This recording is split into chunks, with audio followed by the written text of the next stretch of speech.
Salut à tous, aujourd'hui on se retrouve pour la vidéo des films du mois de mars, et donc vous le savez, nouveau format. On commence par le pire film ou la déception du mois, puis ensuite je parle d'une découverte que j'ai eue, et après j'annonce le top 3 des films que j'ai vus en mars.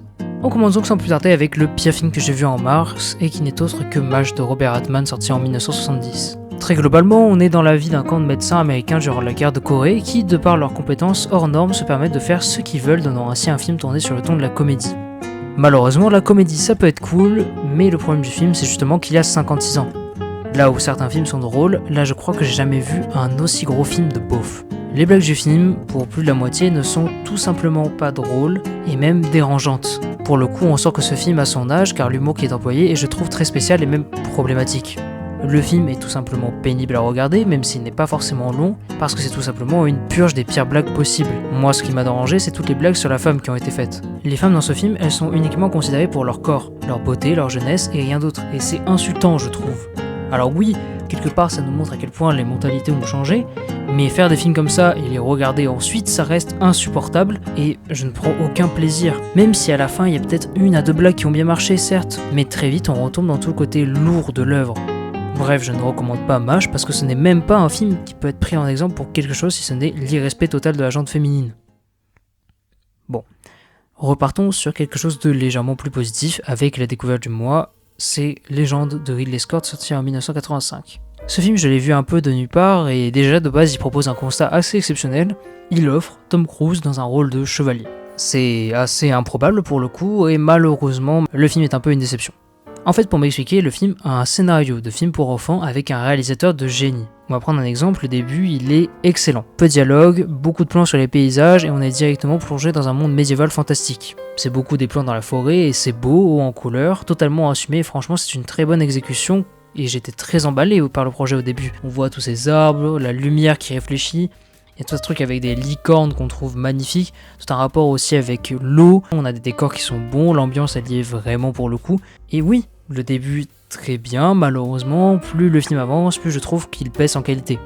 La direction artistique marche toujours, même si plus on avance, plus les décors deviennent cheap aussi. On a la mise en scène qui est relativement bonne sans forcément être pour le coup exceptionnelle. Et le film sombre petit à petit dans le film pour enfants. La narration, quant à elle, elle est cliché, rushée, un peu bizarre. On a toutes les blagues pour enfants qui sont totalement insupportables. Et pour ce qui est de l'action, ce n'est pas très qualitatif et les dialogues sont très peu profonds. De ce fait, Légende est un film qui est bien, mais sans plus, parce que tout son potentiel a été gâché. Bon, maintenant si on doit passer au top 3, je vais commencer par Vertigo d'Alfred Hitchcock sorti en 1958. Ici, le film parle d'un ancien inspecteur de police acrophobe qui va devoir enquêter sur la femme d'un ami que celui-ci trouve étrange ces derniers temps. Le film va donc être de voir toute la relation entre Scotty et Madeleine, et notamment toute l'enquête de Scotty. Pour commencer à parler de ce film, il faut savoir que j'ai vu Psycho d'Alfred Hitchcock. Ceux qui ont vu ma vidéo des films surcotés et qui s'en souviennent, vous connaissez mon point de vue sur ce film. Pourtant, Hitchcock était un auteur que j'aimais énormément, je trouvais toute sa réflexion sur le cerveau humain intéressante, et je savais que c'était un homme qui arrivait à faire ce qu'il voulait avec ses films. Bah là, Vertigo, ça a été quelque part pour moi la confirmation du talent d'Hitchcock. J'ai quasiment tout aimé. On va dire que le film est divisé en 3 grandes parties, avec 2 qui sont très importantes et une qui est au milieu pour faire office de transition.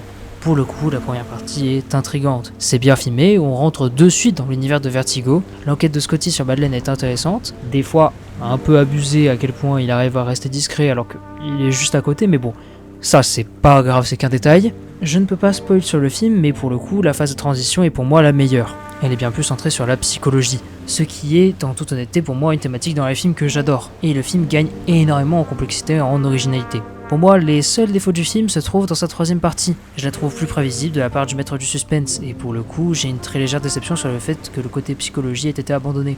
La fin est un peu trop prévisible pour moi, et pour le coup, ça fait un peu descendre la qualité du film, même si Vertigo, c'est encore aujourd'hui une leçon de mise en scène, on en prend plein les yeux, le film n'a quasiment pas vieilli. L'effet Vertigo est toujours aussi bien trouvé pour faire ressentir une sensation de vertige, et merci Hitchcock de l'utiliser que avec parcimonie, parce que ça c'est vraiment très appréciable.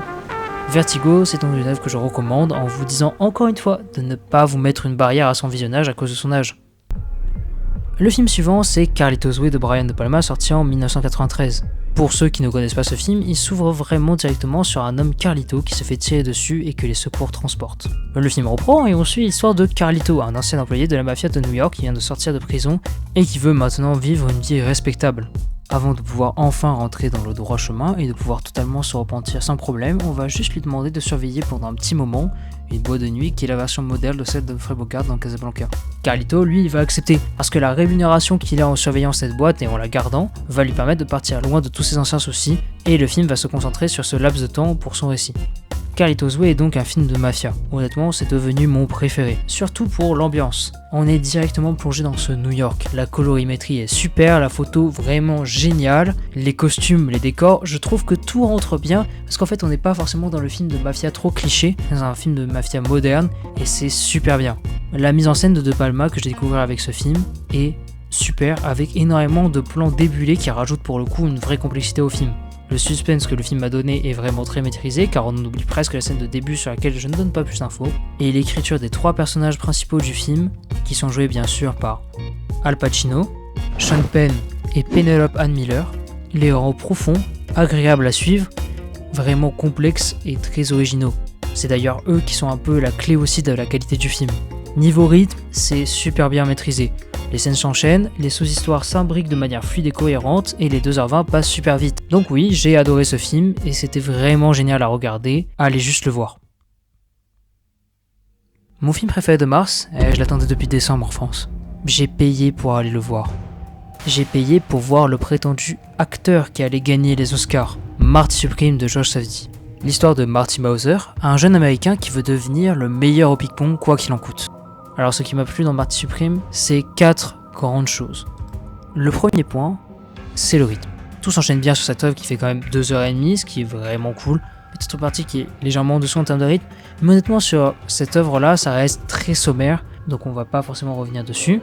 Le second point, c'est le scénario. Il est bien fait, un peu cliché des fois, mais c'est toutes les choses qui se passent autour qui le rendent un peu farfelu, et du coup je trouve ça très fun à regarder et très original. Le troisième point, et je veux insister dessus, c'est la musique. Daniel Lopatin nous a lâché une performance magnifique et je le remercie. Je trouve que l'ambiance créée par la musique nous fait vraiment rentrer dans le film. Des fois, on a juste Chalamet devant sa table de ping-pong, et là, pour signifier que c'est pas juste un match comme d'habitude, grosse montée de la musique, et ça rend des fois des moments épiques, beaux, touchants. Il y a 2 chansons qui sont super bien utilisées et tous les thèmes restent en tête. Perso, oui, j'ai téléchargé la BO. Le dernier point qui fait vraiment de Marty Supreme, bien sûr c'est Timothée Chalamet. Il porte le film, mais il ne fait pas que ça. Parce que oui, il est non seulement le personnage principal du film, mais celui qu'on veut voir, c'est surtout que ce prétentieux et ambitieux jeune américain est la raison de pourquoi on va se souvenir de Marty Supreme. Le personnage est très bien écrit, Chalamet l'a totalement compris et l'interprète si bien qu'on passe littéralement tout le film à soit le détester, soit parfois l'adorer. Marty Supreme, ça a été un plaisir à regarder, je ne peux que le recommander. C'est la fin de la vidéo, j'espère qu'elle vous a plu, n'hésitez pas à me donner votre avis dans les commentaires, à me dire quel film vous avez vu en mars et à donner votre avis sur les films que j'ai cités dans la vidéo. N'hésitez pas à mettre un like, à vous abonner, et on se retrouve très vite pour parler de cinéma. C'était The Video One, salut!